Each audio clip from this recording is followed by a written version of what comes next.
Hey everyone, this is Roger Lane for Almost in Full Color, and today I'll be talking about the 7th generation consoles. That covers the PS3, the Xbox 360, and the Wii. The game I'll be covering today will be Assassin's Creed 2. I kept this throughout the years since this was one of my favorite series. So let's get into the gameplay. Alright, so to note, I had the 360 copy, but this is the PC version. Yes, Did I sell my 360? No, I think they all got the red rings of death. So we'll continue there. I'm on sequence 5 starting out here. So I've been playing a little bit and reliving some of this memory of this game, which has been actually really fun. So we're going to start with this last assassination here. So what was interesting about this game was it marked a lot of this free running around. There was 2 games I enjoyed a lot with this. Mirror's Edge and this game was very important to the history. I'm starting with Assassin's Creed 2 for this video because this was my favorite trilogy of all the games, the Ezio trilogy. They were all very fun to me, and I enjoyed these games a lot. That I think 100% all 3 of them. I'll let him talk. So this game varied up. If you played Assassin's Creed 1, it was very repetitive. It marked very good visuals for the time, and it was very impressive in the stuff you could do. This one did not do that. It changed up a lot. You actually earn income, have a lot more to do. And it was nice to have this. It was very refreshing and made me come back to the series, because I think I even bought Assassin's Creed 2 late because I was like, oh man, Assassin's Creed 1 was not the game I liked. And you see it was pretty fluent to kind of jump around. So I gotta get on top of this tower to look for someone. And there's always, like, I wouldn't call them a puzzle, but it's always you gotta look around to climb. Don't climb too fast because you'll do that, which I saved by a miracle. So be careful with that. This was the first of the trilogy, Assassin's Creed 2. Then they went to Brotherhood and Revelations. And these jumps were nice. It continued the storyline.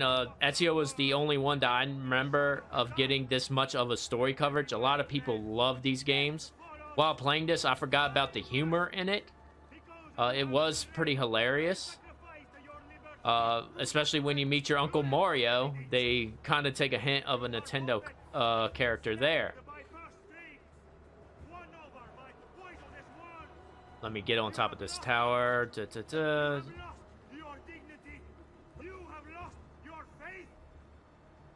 Oh yeah, he is up here. Got eagle vision here, so yellow's my target, while red is just regular guards.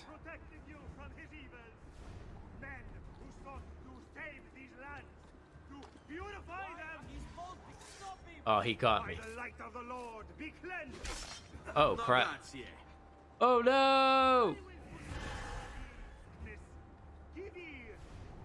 Alright, let's try that again. And this time, let's not fall. There we go. That was way easier. Timed that one perfectly. Away with you, demon. And if you never played it, every time you assassinated your target, there was a little speech here. A lot of times it was either redeem the bads they did or give you information.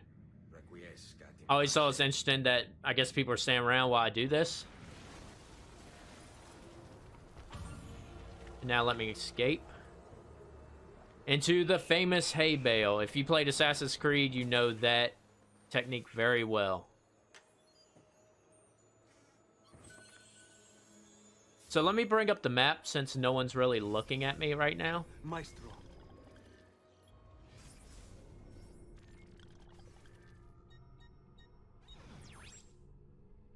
So here we're in the town of Tuscany. There is more, like Florence is the big one here. And we're doing some missions here. So we have a lot to do here. There's treasures that's marked out on the maps when you buy them.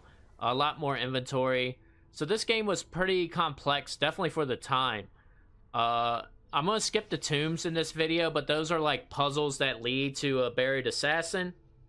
And there's a lot of stuff to collect there, and it unlocks a bonus thing that you need. So I'm just gonna kind of go through the memories here. I think it would be a little bit of a lengthy video if I did that. So let's go on to the next mission, which I guess is up high.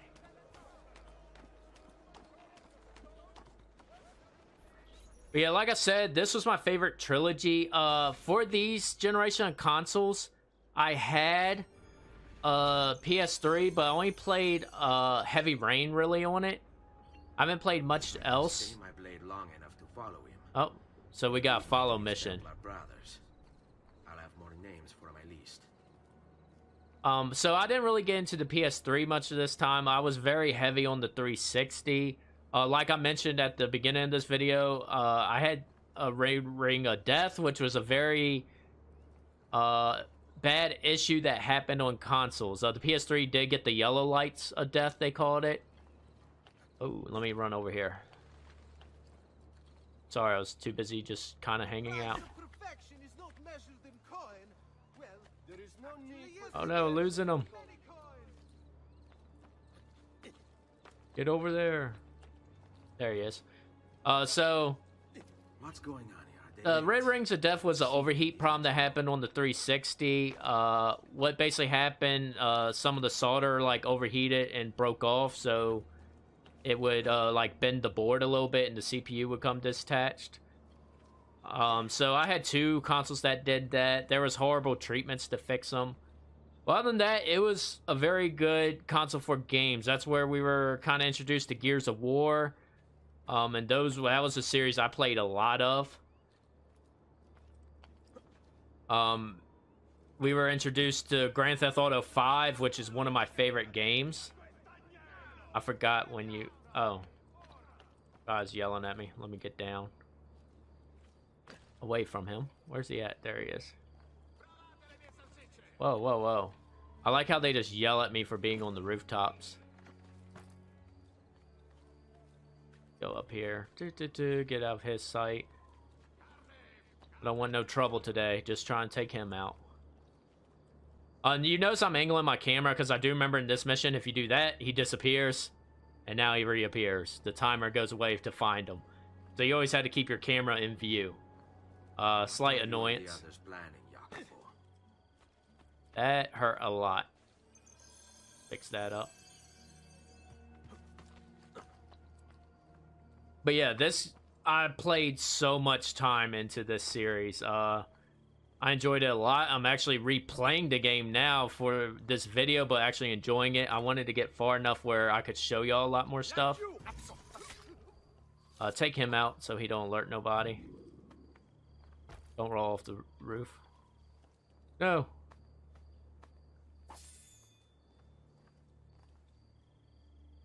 Did I mess up the game by doing that? No, okay.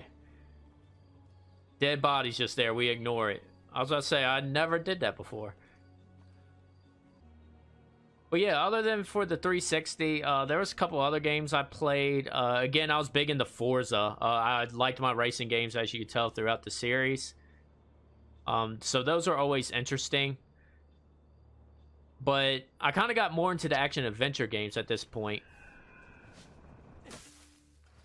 Hey guys, I want to hire y'all. Come on.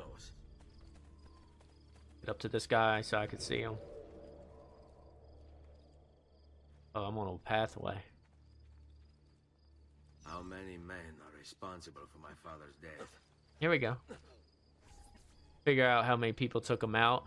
I'm trying not to spoil the story too much. If something comes up here, I apologize in advance.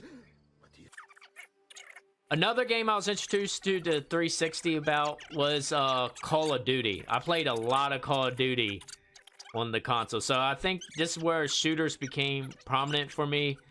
We had more of the Halo games come out, which people played. Oh, wow. You're told, so if you release me, I will spare your lives. And there's the comedy.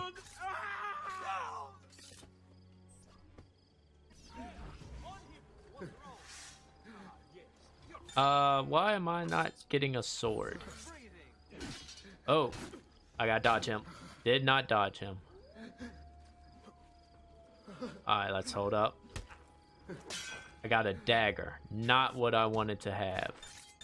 Is that all I have?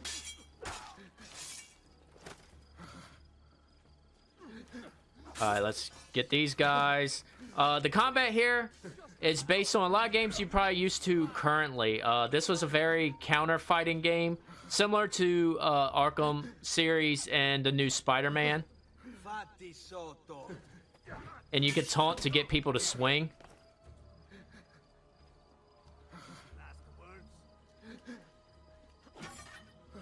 Come on, guys. Oh, this ledge is messing them up. And there's... Wow. Bad block. And the guys with the armor there... Oh, I thought he was a bigger armor guy than that. Oh, you can't dodge.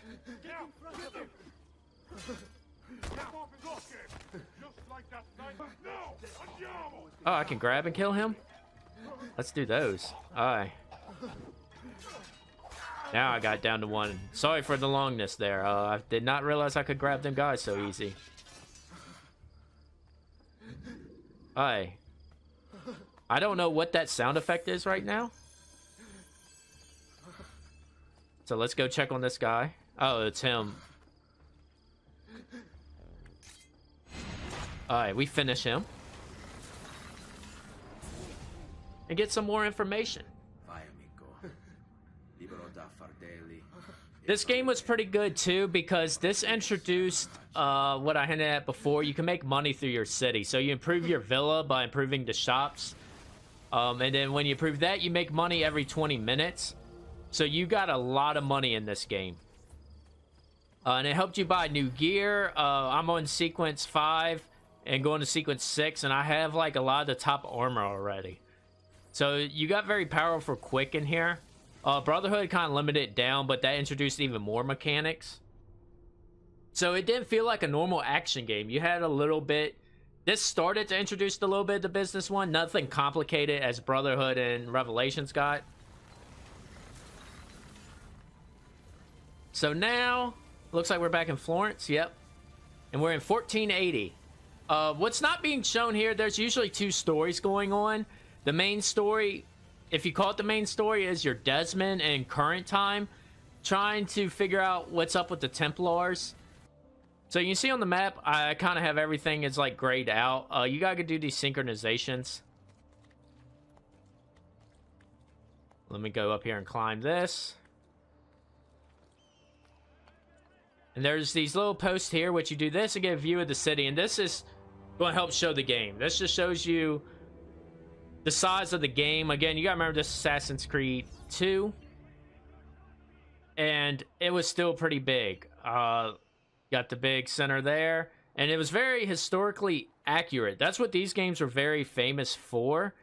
Brotherhood was the first game because they used Rome. So they had the Colosseum and all. Actual universities were using it to kind of walk around and show the students, like, this is what the Colosseum looked like.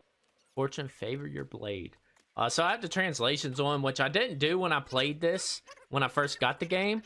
I kind of wish I did, because they didn't really, as you can tell, it just talked and they didn't translate anything. But they did enough English where you could understand. There was a lot of humor in the translation. So I got this. Let's walk over here. I was kind of talking about the game and did not listen to what to do, so this will be fun. Excuse me, people. Walk over here, a little bit immune. But not completely. And you can see the city was filled with people. I'm running the streets here since the last mission we were kind of on the rooftops. You can blend in with people, as you see there, when I went into the gray. I kind of knocked him out the way. And there were interactions. While you're trying to run from people, they will get in your way, and you could get tripped up unless you kind of do this little shoulder run right here. Walk over here. Walking. The good old Leonardo da Vinci. Leonardo! Leonardo! Mi dispiace, messer, but he is gone. Maestro Leonardo was commissioned by a Venetian noble to paint some portraits. He paid for the maestro to move his entire workshop to Venezia. It's quite an opportunity. Grazie mille. So if you know your history, some of this will make sense there. Let's see. I want to show you all the map here. You can tell I have a lot to do in this city. Go back to some navigation here. If I can keep that going. Want to run across here. No one's on this rooftop to yell at me. We have a much easier path for this. So yeah, this is a game that I'm glad I bought recently for the computer. This is nice city. Nice little view here of everywhere you could go in here.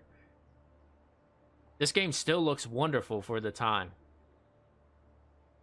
Anyways, this is Roger Lamb for Almost a Full Color, and this will end my holiday reminiscence of all the consoles and some of my favorite games on each of the generations. I really hope you enjoyed this series. I enjoyed making it and talking about it and kind of doing a free-for-all for this. Anyways, don't forget to like and subscribe to the channel. Leave a comment below whatever your favorite 360 PS3 game was. We all played most of the big ones. Anyways, this is Roger signing out. I hope you enjoyed the series.